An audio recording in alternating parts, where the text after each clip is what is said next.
Au cours d'une audience qui a eu lieu à Melun à la fin du mois de septembre, Pierre Palmade a répondu aux questions de la juge d'instruction en charge de l'enquête sur l'accident qu'il a provoqué le 10 février dernier.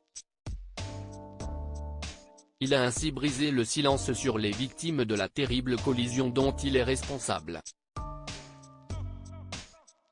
Le 26 septembre dernier, Pierre Palmade a répondu aux questions de la juge d'instruction du tribunal de Melun en Seine-et-Marne dans le cadre de l'enquête sur le grave accident qu'il a provoqué le 10 février dernier.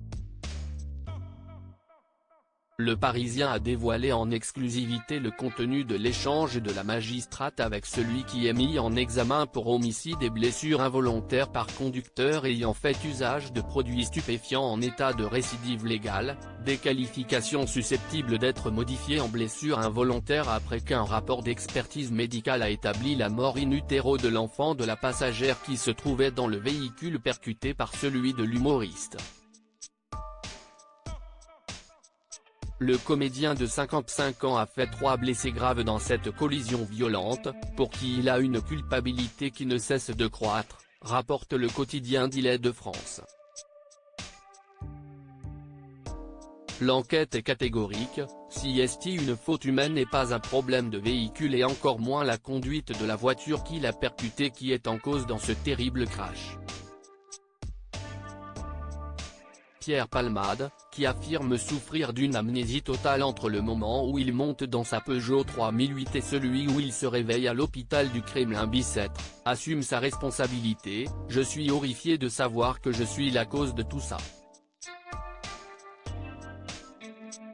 répond Pierre Palmade. Quand j'ai su petit à petit les gravités, j'ai su d'abord pour le conducteur, j'ai vu toute l'ampleur des dégâts, la femme enceinte, notamment sa peur de ne plus pouvoir avoir d'enfant, ça m'a laminé. C'est monstrueux. J'ai bousillé la vie d'une famille. Je m'endors et je me lève avec ça, sincèrement. Ce qu'il souhaite, c'est que les victimes se rétablissent le plus vite possible. Pierre Palmade responsable, c'est de ma faute l'accident a fait 3 blessés graves, un homme de 38 ans qui était au volant, son fils de 6 ans et sa belle-sœur de 27 ans, enceinte de 6 mois et demi et qui a perdu le bébé qu'elle portait après le choc. La juge lui a rappelé, en détail, les blessures qu'il a causées. Le conducteur souffre d'une infirmité permanente de la main gauche et doit subir encore de nombreuses opérations. Son petit garçon, qui a frôlé la mort, endure des troubles de la conscience liés à un traumatisme crânien grave. Sa belle-sœur, qui a perdu son enfant, a été diagnostiquée avec un tableau dépressif sévère.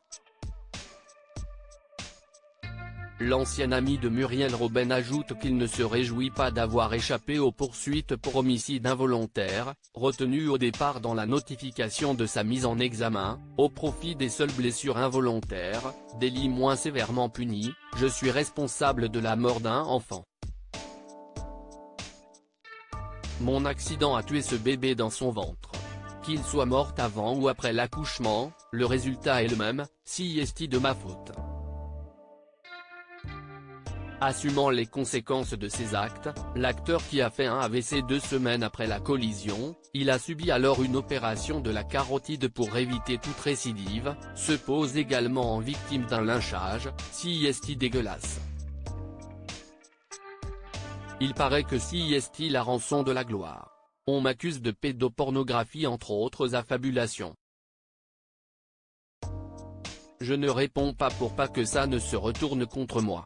Il est actuellement sous contrôle judiciaire avec interdiction de quitter la Nouvelle-Aquitaine et l'obligation de se soigner contre son addiction. Un mal qui l'a fait faire une rechute, qu'il a reconnu lors de son interrogatoire.